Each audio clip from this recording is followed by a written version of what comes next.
નમસ્કાર વિદ્યાર્થી મિત્રો,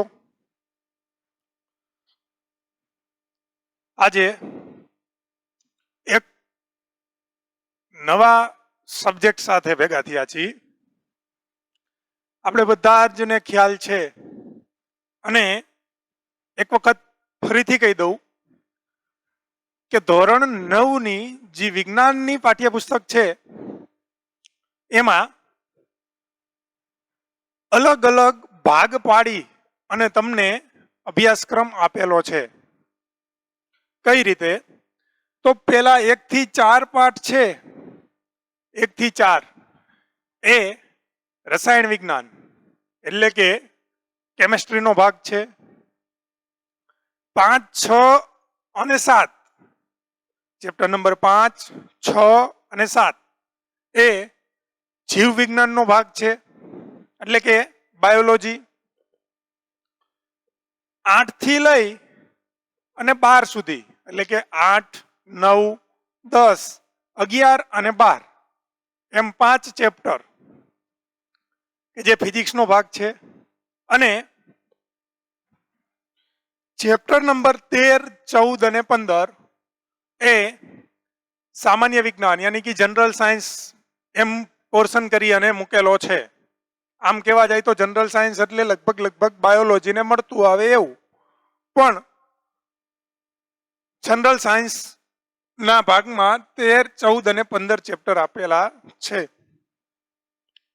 આજે ચેપ્ટર નંબર 5 એટલે કે બાયોલોજી જીવ વિજ્ઞાનની શરૂઆત કરવી છે. જો બાયોલોજીને સમજવું હોય, બાયોલોજીને આમ તો સમજતા આવ્યા છો, નાના એવા ચેપ્ટર ભણતા ધોરણ 8માં કોષની રચના અને કાર્યો એવું કરી અને 8મું ચેપ્ટર આવતું. એમાં સામાન્ય માહિતી તમે મેળવી જ છે, પણ એક નવા અધ્યાય સ્વરૂપે જીવ વિજ્ઞાન ચાલુ કરવાનું છે. એમાં જ્યારે બાયોલોજીને સમજતા હોય ત્યારે આપણે સજીવોને ભણતા હોઈએ છીએ એટલે કે સજીવોનું વિજ્ઞાન, સજીવ શરીરનું વિજ્ઞાન, વનસ્પતિઓનું વિજ્ઞાન એ અને બાયોલોજી તરીકે ઓળખી છે. તો બાયોલોજીમાં સમજતા પહેલા, કોઈ શરીરને સમજતા પહેલા આપણે એના પાયાના એકમને સમજવો પડે. તો સજીવોનો પાયાનો એકમ એટલે બધા જ જાણી છીએ કે કોષ. તો સૌપ્રથમ તો આપણે કોષને સમજવો પડે. બાયોલોજી સજીવ અને નિર્જીવ. હું તમને એમ કહું કે સજીવ અને નિર્જીવમાં શું ફરક છે, તો તમે કહી શકશો કે સર સજીવ છે, તમે આસાનીથી કહી શકો કે સજીવ છે એ જીવંત છે અને નિર્જીવ છે એ જીવંત નથી. જો મિત્રો બાયોલોજી ભણી ત્યાં તમારી પાસે એક બુક અને પેન રાખજો, અહીંયા જે પણ હાલે એ સાથે સાથે નોટ ડાઉન કરતા જાજો જેથી કરીને વાંચવામાં સરળતા પડે. તો સજીવ અને નિર્જીવનો મેન તફાવત હું તમને પૂછું તો તમે તરત કહેશો કે સાહેબ સજીવ છે એ જીવંત છે, જ્યારે નિર્જીવ છે એ જીવંત નથી. હવે ફરી પાછો પ્રશ્ન કરું કે આ જીવંત છે તો તમે કઈ રીતે નક્કી કરશો કે એ જીવંત છે? તો ફરી પાછો તમે એનો સરળતાથી જવાબ આપશો કે સજીવ છે એ વિવિધ દેહ ધાર્મિક ક્રિયાઓ કરે છે.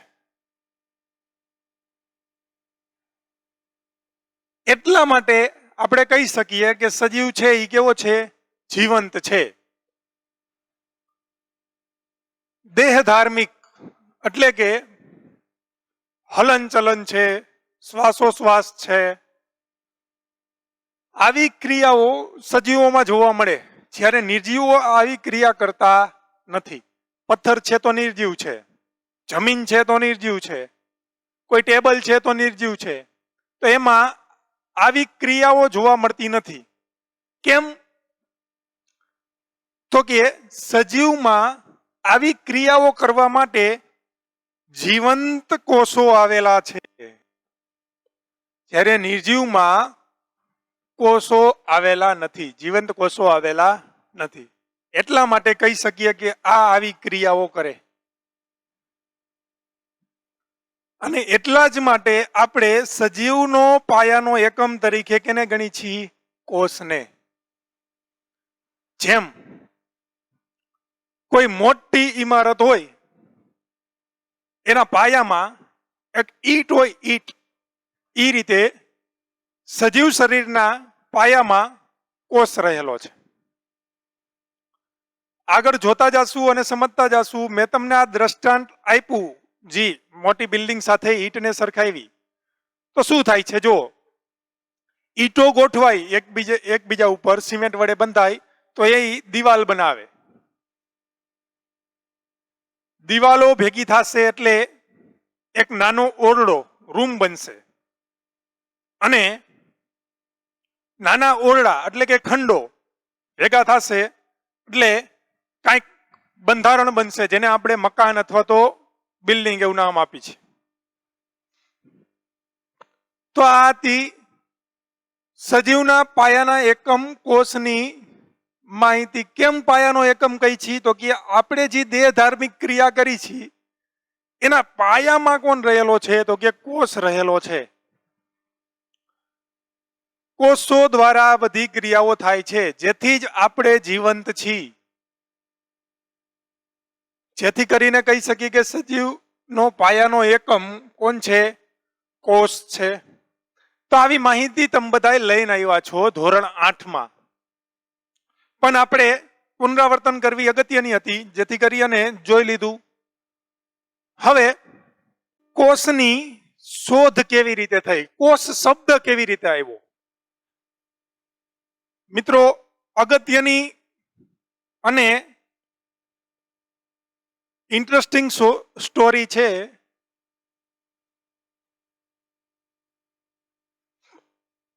કોષની શોધ.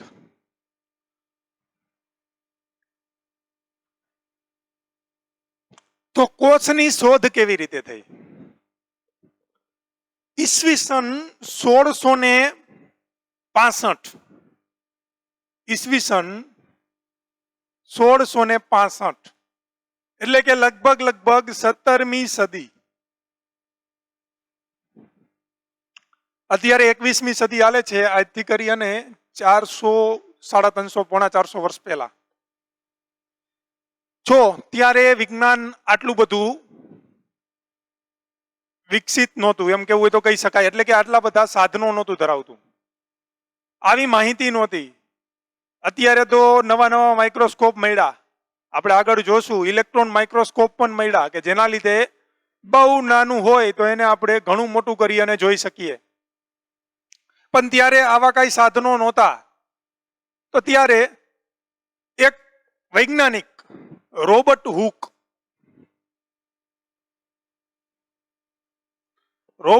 હુક નામનો વૈજ્ઞાનિક, કે જેણે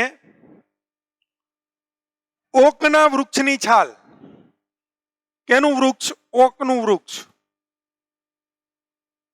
જો આપણે જે ખાસ કરીને જોયું હોય કે નાની એવી કાચની બરણી હોય ને, એની માથે એક લાકડાનું બૂચ મારેલું હોય. તો આ ઓક છે એ એવું જ કાંઈક વૃક્ષ કે એ દેખાવમાં પોચું, એટલે કે લાકડાને દબાવવું હોય તો દબાઈ શકે એવું લાકડું ધરાવે ઓકનું વૃક્ષ.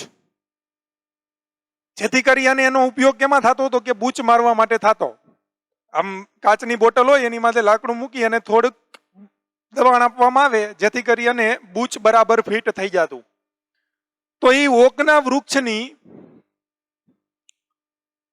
છાલ લઈ અને રોબર્ટ હુકે એક અવલોકન કર્યું, એક પ્રયોગ કર્યો. જો રોબર્ટ હુકે ત્યારે સ્વનિર્મિત સૂક્ષ્મદર્શક યંત્ર બનાવ્યું હતું. મતલબ કે પોતાની જાતે સ્વનિર્મિત સૂક્ષ્મદર્શક યંત્ર. સૂક્ષ્મદર્શક યંત્ર એટલે શું? તો કે નાની વસ્તુને મોટી કરીને બતાવે તે. પણ ત્યારે તો આવા કોઈ સાધનો હતા નહીં, તો ત્યારે એને બહિર્ગોળ લેન્સ. જો બહિર્ગોળ લેન્સ કેવું કાર્ય કરશે તો આપણે બધાને ખબર છે, બહિર્ગોળ લેન્સ એટલે બિલોરી કાચમાં જે લેન્સ હોય ઈ. તો હવે તમને ખબર છે કે બિલોરી કાચ શું કરે? તો કે નાની વસ્તુને મોટી કરીને બતાવે. તો ઈ બહિર્ગોળ લેન્સની ગોઠવણી કરીને રોબર્ટ હુકે સ્વનિર્મિત સૂક્ષ્મદર્શક યંત્ર શું બનાવ્યું? તો કે સ્વનિર્મિત સૂક્ષ્મદર્શક યંત્ર. સ્વનિર્મિત સૂક્ષ્મદર્શક યંત્રની મદદથી ઓકના વૃક્ષની છાલનું અવલોકન કર્યું. એટલે કે ઓકનું વૃક્ષ જે લાકડું છે એની એક પાતળી સ્લાઇસ લઈ અને એને પોતાના સ્વનિર્મિત સૂક્ષ્મદર્શક યંત્રમાં અવલોકન કર્યું. તો એને કંઈક આવી રચના જોવા મળી. આવા નાના નાના ખાના જેવી રચના જોવા મળી.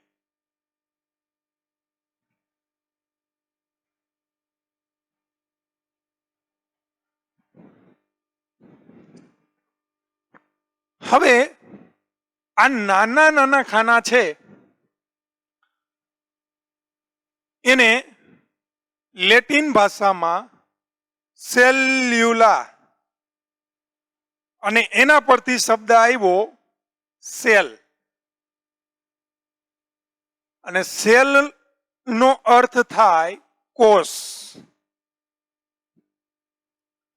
લેટિન ભાષાનો શબ્દ સેલ છે. જો એનો સાદી ભાષામાં અર્થ કરીએ તો નાનો ઓરડો આવો થાય. આમ જી ઓકના વૃક્ષની છાલ અને આના પરથી થયેલ અવલોકનના લીધે થયેલ પ્રયોગ જી રોબર્ટ હુકે કરેલો સ્વનિર્મિત સૂક્ષ્મદર્શક યંત્રથી, અને એમાંથી એને કોષ એવો શબ્દ આપ્યો. આવા જે નાના નાના મધપૂડા જેવી રચના જોવા મળી. મધપૂડો જોયો હોય ખાસ મધમાખીનો, તો એમાં શું હોય? તો કે નાના નાના ખાનાઓ જોવા મળે. એવી એને રચના ઓકના વૃક્ષની છાલનું અવલોકન કરતા જોવા મળી, એટલે કે એનો અભ્યાસ કરતા જોવા મળી. એને કોષ નામનો શબ્દ આપ્યો. તો તમને પૂછે કે સૌ પ્રથમ કોષ કેને જોયા? તો આ નિર્જીવ કોષ હતા. કેમ? લાકડાની છાલ હતી, એટલે કે લાકડાની છાલમાં એને નિર્જીવ કોષ જોયા હતા. કેટલામાં? તો કે 1665માં. હવે તમારા પાઠ્યપુસ્તકમાં જે સજીવનો પાયાનો એકમ કોષ જે ચેપ્ટર છે એના બીજા પેજ ઉપર, એટલે કે એક પીળા રંગનો કોષ્ટક આપેલો છે. આમ માત્ર જાણકારી માટે છે, પણ એક જીવ વિજ્ઞાનના સ્ટુડન્ટ તરીકે, એટલે કે વિદ્યાર્થી તરીકે માહિતી હોવી જરૂરી છે, અને મેળવીએ થોડીક માહિતી છે. તો કોષ વિજ્ઞાનના પિતા એટલે કે કોષના શોધક કોણ? Robert Hooke. શું કર્યું હતું? તો કે ઓકની છાલનું પોતાના સ્વનિર્મિત સૂક્ષ્મદર્શક યંત્રની મદદથી શું કર્યું હતું? તો કે અભ્યાસ કર્યો હતો. હવે એના પછી આવે છે લ્યુવેનહોક નામનો વૈજ્ઞાનિક. 1674. અગત્યનું નથી, પણ ભણવાની દ્રષ્ટિએ અગત્યનું છે. તો લ્યુવેનહોકે શું કર્યું? તો કે લ્યુવેનહોકે પણ પોતાની જાતે જ સૂક્ષ્મદર્શક યંત્ર બનાવ્યું, એટલે કે સ્વનિર્મિત.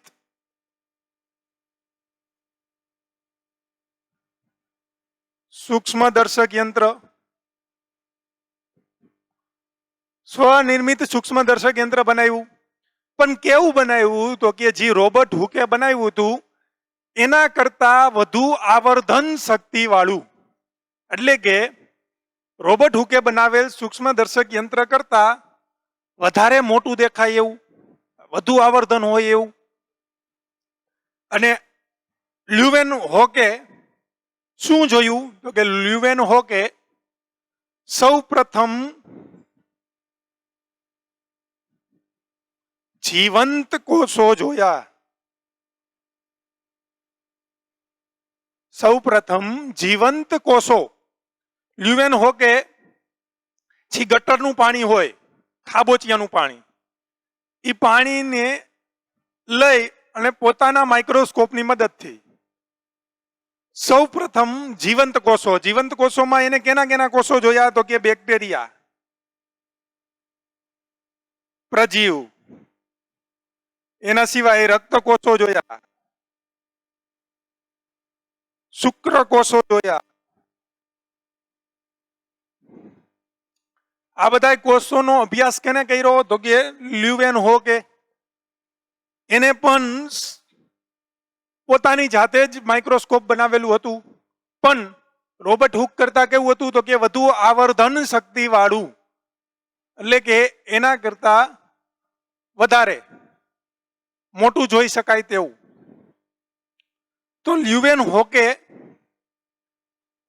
સૌ પ્રથમ જીવંત કોષો જોયા. પછી લ્યુવેન હોક, જો મિત્રો 1674, અને એના પછી વૈજ્ઞાનિક આવે છે રોબર્ટ બ્રાઉન.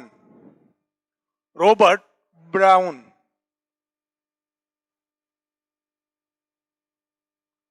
કેટલામાં તો કે 1831. 1674 થી લઈ અને 1831, કેટલો બધો સમયગાળો વયો ગયો. પછી 1831 રોબર્ટ બ્રાઉન નામના વૈજ્ઞાનિકે ઓર્કિડ નામના વૃક્ષના મૂળમાંથી શું જોયું તો કે કોષમાં રહેલું કોષ કેન્દ્ર જોયું. શું જોયું? કોષ કેન્દ્ર. કોષ કેન્દ્રની શોધ કેને કરી તો કે રોબર્ટ બ્રાઉને 1831. પછી તો ધીમે ધીમે ઘણા બધા સંશોધન થયા અને ફરી પાછો એક વૈજ્ઞાનિક આવ્યો પર્કિન્સ.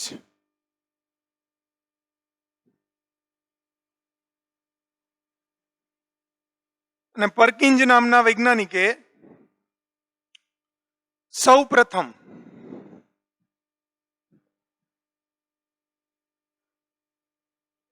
કોષમાં રહેલું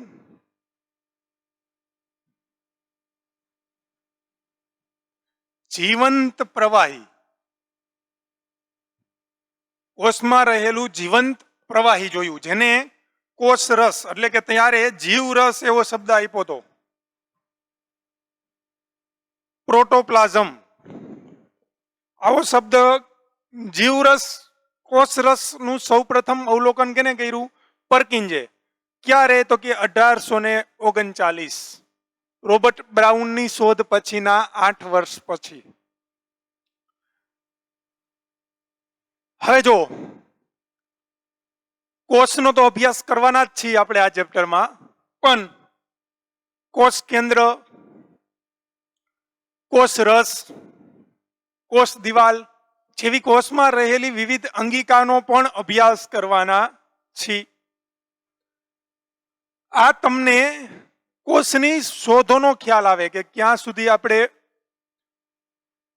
કોષને એટલે કે જીવ વિજ્ઞાનને કેટલેથી જાણીએ છીએ. મતલબ કે 1665 થી લઈ રોબર્ટ હુકના સમયથી લઈ અને અત્યાર સુધી હજી નવી નવી શોધો થતી આવે છે.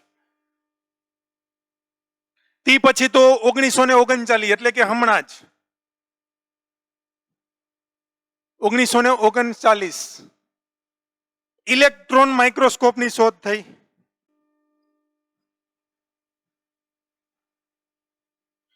ઇલેક્ટ્રોન માઇક્રોસ્કોપની શોધ. આ ઇલેક્ટ્રોન માઇક્રોસ્કોપ છે એની મદદથી 1 થી 1.5 લાખ ગણું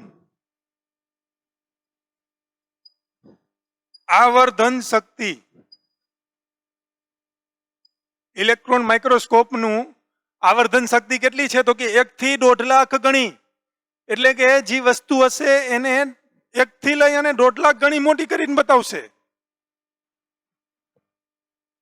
આપણે વહેલા જોયું એમ કે કોષ છે એ પણ માઇક્રોસ્કોપની મદદથી માંડ જોઈ શક્યા હતા.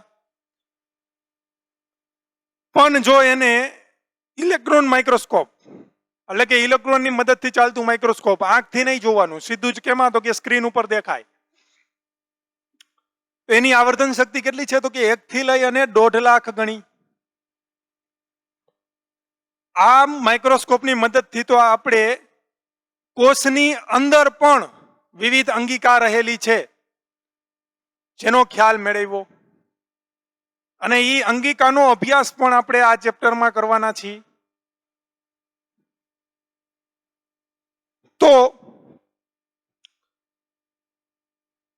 આ હતી તમને પાછળ જે પીળા કલરનું કોષ્ટક આપેલું છે એની વાત. આમાં અમુક વાત નહીં હોય કે જે તમે તમારી સાથે નોટ અને પેન રાખવાનું કીધું છે, કે જે હું અહીંયા લખું કે જે તમારી પાઠ્યપુસ્તકમાં નથી એ તમે નોટ ડાઉન કરતા જાઓ, જેથી કરી અને નોલેજ પાકું થાય. તો કોષ અને કોષને સંબંધિત બાબતો જોઈ. હવે તમને કોષની શોધ વિશેનો ખ્યાલ આવે કે 1665 ની આજુબાજુ એટલે કે 17મી સદીમાં રોબર્ટ હુક નામના વૈજ્ઞાનિકે ઓકના વૃક્ષની છાલમાંથી કોષનો સૌપ્રથમ અભ્યાસ કરેલો અને એને કોષ એવો શબ્દ આપેલો, એટલે કે સેલ. હવે જોવાની છે મિત્રો પ્રવૃત્તિ નંબર 5.1. કંઈક એવું છે કે ડુંગળીના છાલના કોષોની હંગામી સ્લાઇડ તૈયાર કરવાની છે. જો આગામી ધોરણમાં કદાચ જોઈ ગયા હશો કે ડુંગળીના કોષો છે એ તમને તમારા શિક્ષકોએ બતાવેલા પણ હશે. અત્યારે આપણે પ્રત્યક્ષ મળતા નથી પણ એક પરોક્ષ એક ડિજિટલ માધ્યમથી મળી છે, તો પ્રવૃત્તિ શક્ય ન કરી શકીએ આપણે, પણ આપણે એની એક ક્લિપ એટલે કે વિડીયો નાનો એવો જોઈ અને સમજશું. પણ એના પહેલા માઇક્રોસ્કોપને જોઈ લઈ કે માઇક્રોસ્કોપ કેને કહી અને માઇક્રોસ્કોપમાં શું શું હોય. જો આ જે ફોટોસ છે એ રોબર્ટ હુક નામનો વૈજ્ઞાનિક, મેં તમને હમણાં વાત કરી એનો ફોટો છે કે જેને સ્વનિર્મિત સૂક્ષ્મદર્શક યંત્ર બનાવ્યું હતું. અહીંયા પાછળ સૂક્ષ્મદર્શક યંત્ર પણ છે. એનો બીજો પણ ફોટોગ્રાફ છે મારી પાસે, એ પણ બતાવું તમને. તો આ રોબર્ટ હુક નામનો વૈજ્ઞાનિક અને આ એમને શોધેલ સૂક્ષ્મદર્શક યંત્ર. જો આ છે રોબર્ટ હુકનું સૂક્ષ્મદર્શક યંત્ર, પોતાની જાતે બનાવેલું સ્વનિર્મિત સૂક્ષ્મદર્શક યંત્ર. અને આ જે એને ઓકના વૃક્ષની છાલ જે કોષો જોયા હતા એ કંઈક આવા દેખાય છે, નાના મધપૂડા જેવી રચના, એટલે કે ખાના ખાના જેવું.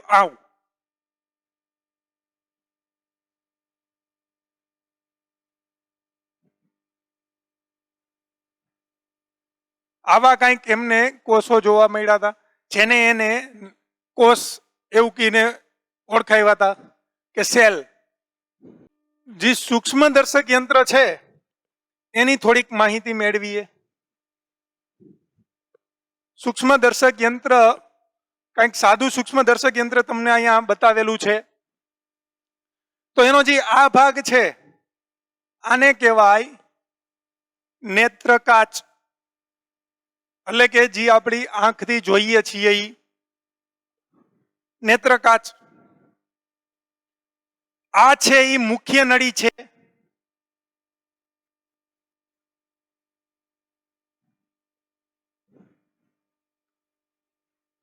આ છે એ વસ્તુ કાચ છે કે અહીંયા આપણે કોઈ સ્લાઇડ તૈયાર કરી અને મૂકશું કે જે આપણને આ વસ્તુ કાચની મદદથી નેત્રકાચ દ્વારા જોઈ શકાશે.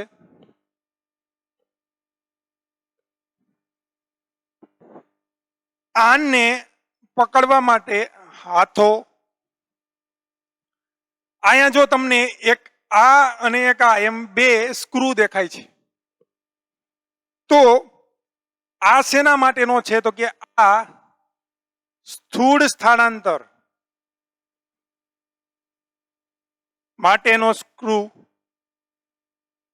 એટલે કે સેટ કરવા માટે થોડુંક જો મોટું આપણે સ્થાનાંતર કરવું હોય તો એના માટે આ સ્ક્રૂનો ઉપયોગ કરશું, અને સૂક્ષ્મ સ્થાનાંતર માટે નીચેનો સ્ક્રૂ, સૂક્ષ્મ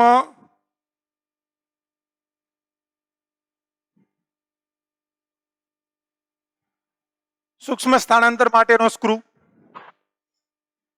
બીજું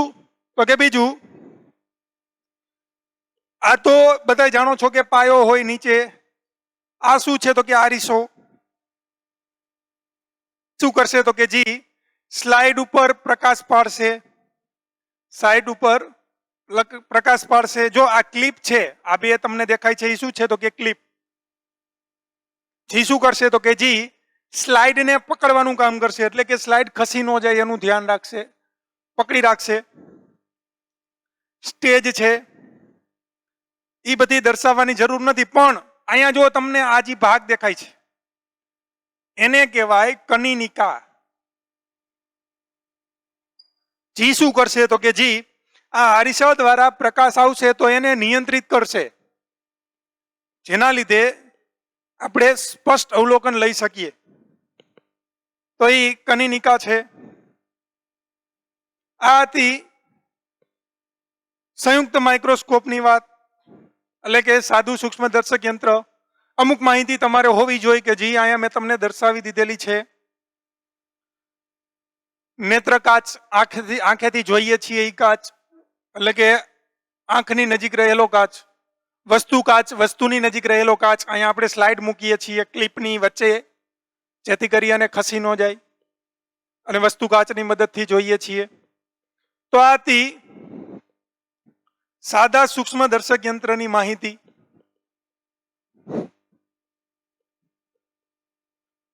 હવે પ્રવૃત્તિ નંબર 5.1 જોઈએ. જો એક ડુંગળી લઈ, ડુંગળીના કોષનું આપણે અભ્યાસ કરવાનો છે. ડુંગળીના કોષ કેવી રીતે જોઈ શકાય? આમ તો બધાએ જોયા જ હશે, આશા રાખું છું, પણ ન જોયા હોય તો આપણે અત્યારે ક્લિપની મદદથી જોઈએ. જો ડુંગળી લઈ અને એને ચપ્પુ વડે કાપી છે, પહેલા તો એના જે 4 કટકા કરી, અને તમે બધા જાણો છો એ મુજબ કે એક પડ કાઢવાનું, અને પડની ઉપર જે પાતળું પડ જોવા મળે, જે આપણે ખાસ જોયું હોય, જો પ્રેક્ટિકલનો વિષય છે, એટલે કે ઉપર જે પાતળું પ્લાસ્ટિક જેવું પડ મળે એને ચીપિયા વડે લઈ અને વોચ ગ્લાસ. જો આ શું છે? તો કે આ એક વોચ ગ્લાસ, અને વોચ ગ્લાસ તરીકે ઓળખવામાં આવે. ખાસ બાયોલોજી અને કેમેસ્ટ્રીની લેબમાં જોવા મળે, એટલે કે રસાયણ વિજ્ઞાન અને જીવ વિજ્ઞાનની લેબ હોય તો એમાં વોચ ગ્લાસ હોય, કાચની એક કાચનો ગ્લાસ હોય કે જે આવી વસ્તુ, જેની વસ્તુ જેના દ્વારા શું કરી તો કે આપણે જેની ઉપર રાખીએ.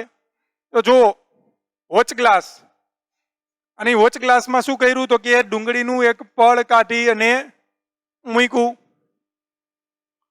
બીજો એક વોચ ગ્લાસ લીધો અને એમાં કંઈક પ્રવાહી નાખ્યું.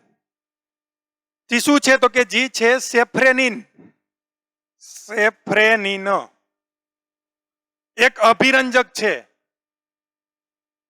અભિરંજક શું છે અને એના વિશેની માહિતી આપણે આગળ મેળવશું, પણ અત્યારે ખાલી સેફ્રેનિન અભિરંજક છે એમ યાદ રાખી લ્યો.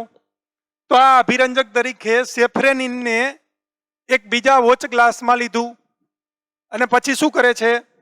તો કે જો વીછીની મદદથી જે સેફ્રેનિન છે એમાં જે ડુંગળીનું ઓલું આપણે સલ્ક કાઢ્યું હતું એને મૂક્યું, પછી 2-3 મિનિટ ખમવાનું છે, અને પછી પીછીની મદદથી જે સેફ્રેનિનમાં જે સલ્ક હતું એને લઈ અને બીજા વોચ ગ્લાસમાં એમાં થોડુંક પાણી મૂકવાનું છે, જેથી કરી અને વધારાનું સેફ્રેનિન દૂર થઈ જાય. પછી એક કાચની સ્લાઇડ લેવાની છે અને એ કાચની સ્લાઇડમાં ગ્લિસરીનની એક નાનું બૂંદ મૂકવાનું છે અને પીછીની મદદથી ઓલો સલ્ક મૂકવાનો છે, અને બીજી એક સ્લાઇડ લેવાની છે કાચની, જેને આપણે કવર સ્લીપ તરીકે ઓળખી છીએ. એક નીચેની મુખ્ય સ્લાઇડ અને માથે કવર સ્લીપ. જો કવર સ્લીપ રાખી દીધી અને એ કવર સ્લીપને નીડલ વડે પેક કરવાની છે. આનું કામ શું? જેથી કરી અને જો કવર સ્લીપ શું કરશે તો કે કવર સ્લીપ આપણો જે ડુંગળીનો જે સલ્ક છે એમાં જો કોઈ ટૂંકમાં જો કોઈ સીધો નહીં હોય તો એને સીધો કરી દેશે, એટલે કે ડુંગળીનો સલ્કને સરખો કરવાનું કામ કરશે, એટલે કે એમાં વળાંક ન રહી જાય એનું ધ્યાન રાખશે. અને નીડલની મદદથી થોડુંક પ્રેશર આપ્યું, જેના લીધે અંદર હવા હોય તો શું થઈ જાય? નીકળી જાય. હવે તો કે બ્લોટિંગ પેપર લીધું અને બ્લોટિંગ પેપરની મદદથી વધારાનું પાણી દૂર કરી નાખ્યું, એટલે કે અહીંયા બ્લોટિંગ પેપરથી સાફ કર્યું અને સૂક્ષ્મદર્શક યંત્રમાં ગોઠવ્યું તો આપણને ડુંગળીનો કંઈક આવો કોષ જોવા મળ્યો. કદાચ તમે બધાએ અગાઉના ધોરણમાં જોયા પણ હોય, પણ હાલ આપણે પ્રત્યક્ષ મળતા નથી, તો એક ક્લિપની મદદથી જોઈ લઈએ. તો એમાં સૂક્ષ્મદર્શક યંત્રમાં જોતા કંઈક આ પ્રકારનો કોષ જોવા મળ્યો, ડુંગળીના કોષ.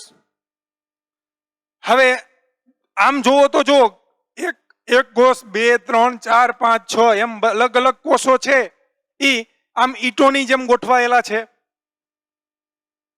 આકાર જોવા જઈએ તો જો થોડોક માઇનોર ફેરને જાતો કરીએ તો લગભગ આકાર કેવા જોવા મળે છે તો કે સરખા જોવા મળે છે બધા જ કોષોના. એટલે કે બધાની અંદર એક કાળું ટપકું છે, બધાની અંદર નાનો એવો રસ ભરેલો છે, અને એક બોર્ડર અત્યારે શબ્દ વાપરીશ પણ આગળ જતા એને જ હું કોષ દિવાલ કહીશ. તો આ પાછળ એક એટલે કે બધા કોષમાં છેડે એક ઘાટી લાઈન જોવા મળે છે, જેને આપણે કોષ દિવાલ તરીકે ઓળખશું. તો આ હતી ડુંગળીના કોષની માહિતી. તો ડુંગળીનો કોષ હમણાં જ આપણે જોયો. શું જોવા મળ્યું? તો કે ડુંગળીના કોષને જો આકૃતિ તરીકે દોરવું હોય તો પણ આપણે દોરી શકીએ. તમને પ્રશ્ન પૂછું કે ડુંગળીના કોષને તમે દોરી શકો? તો કે હા, આ રીતે તમે નાના ધોરણમાં દોરતા પણ હશો. આમાં તો કે એક નાનું એવું ટપકું હતું વચ્ચે, અને બાકી આ રીતનો કાંઈક કોષ જોવા મળ્યો હતો. તો પ્રવૃત્તિ 5.1 ડુંગળીના કોષને કઈ રીતે જોઈ શકીએ એના વિશેની માહિતી હતી કે જે આપણે ક્લિપ દ્વારા સમજ્યા. હવે આના રિલેટેડ અમુક પ્રશ્નો છે જે હું તમને પૂછું છું અને તમારે એનો જવાબ આપવાનો છે. ટ્રાય કરી અમુક પ્રશ્નો નો જવાબ મેળવી. તો પહેલો પ્રશ્ન છે, સૂક્ષ્મદર્શક યંત્રમાં આપણે શું અવલોકન કર્યું? મતલબ કે આપણે હમણાં જે ક્લિપ જોઈ એમાં તમે શું અવલોકન કર્યું? તો કે એમાં નાના નાના ખાના સ્વરૂપે કોષો જોવા મળ્યા હતા. કેના? તો કે ડુંગળીના. બીજો પ્રશ્ન કે શું તમે એની આકૃતિ દોરી શકો? તો કે હા, ચોક્કસ રીતે દોરી શકીએ. મેં અત્યારે બોર્ડમાં દોરેલી છે એ ડુંગળીના કોષને રિલેટેડ આકૃતિ છે, એટલે કે એને મળતી આવે છે એના જેવી છે. ત્રીજો પ્રશ્ન, વિવિધ આકારવાળા ડુંગળીના પડમાંથી બનાવેલ હંગામી સ્લાઇડમાં તમે શું અવલોકી શકો છો? એટલે કે ડુંગળીના પડમાંથી જે સ્લાઇડ બનાવી છે એમાંથી તમે શું અવલોકી શક્યા? તો કે એમાંથી નાના નાના ખાના સ્વરૂપે, આ ખાના સ્વરૂપે શું જોવા મળ્યું? તો કે ડુંગળીના કોષો. ડુંગળીના કોષો જોવા મળ્યા. હવે એના પછીનો પ્રશ્ન પૂછું કે શું તમે એક સરખી સંરચના અવલોકો છો? એટલે કે આ જે કોષ મળ્યા એની સંરચના મૂળ બંધારણ કેવું છે? એક સરખું છે? તો તમે કહેશો કે બહુ સૂક્ષ્મ એવો ફેરફાર છે, પણ લગભગ સંરચના એક સમાન કેવી હોય તો કહી શકીએ. એટલે કે કહી શકાય કે બધા જની સંરચના કેવી છે? તો કે સમાન છે. એના પછીનો પ્રશ્ન કે કદાચ જો ડુંગળી આપણે અલગ અલગ લઈ, એક નાની અને એક મોટી, તો શું કોષમાં ફેર જોવા મળશે? તો કે ના, એવું નથી. ડુંગળીના કદ સાથે કોષને કાંઈ સંબંધ નથી. ડુંગળી મોટી લ્યો તો પણ આ જ પ્રકારનો કોષ જોવા મળશે, અને નાની લ્યો તો પણ આ જ પ્રકારનો કોષ જોવા મળશે. મતલબ કે એને એના કદ સાથે કાંઈ સંબંધ નથી. ડુંગળીના કોષો ખાના સ્વરૂપે જોવા મળશે, એ પછી નાની હોય તોય ભલે અને મોટી હોય તોય ભલે, એના કદ સાથે કોઈ સંબંધ ધરાવતા નથી. તો આ હતી ડુંગળીના કોષની હંગામી સ્લાઇડનું અવલોકન. એટલે કે આપણે ડુંગળીના કોષોને જોયા અને પ્રવૃત્તિ 5.1 ને સમજ્યા. જો જીવ વિજ્ઞાન આપણે જે ચેપ્ટર નંબર 5 નો પહેલો લેક્ચર પ્રવૃત્તિ 5.1 અને એને કોષને રિલેટેડ અમુક બાબતો જોઈ કે કોષની કેવી રીતે શોધ થતી આવી છે. આગળના લેક્ચરમાં આપણે સજીવોમાં કોષની સંખ્યાના આધારે કેવી રીતે પ્રકાર પડે છે એનો અભ્યાસ કરશું. આ લેક્ચરને અહીંયા સુધી રાખીએ.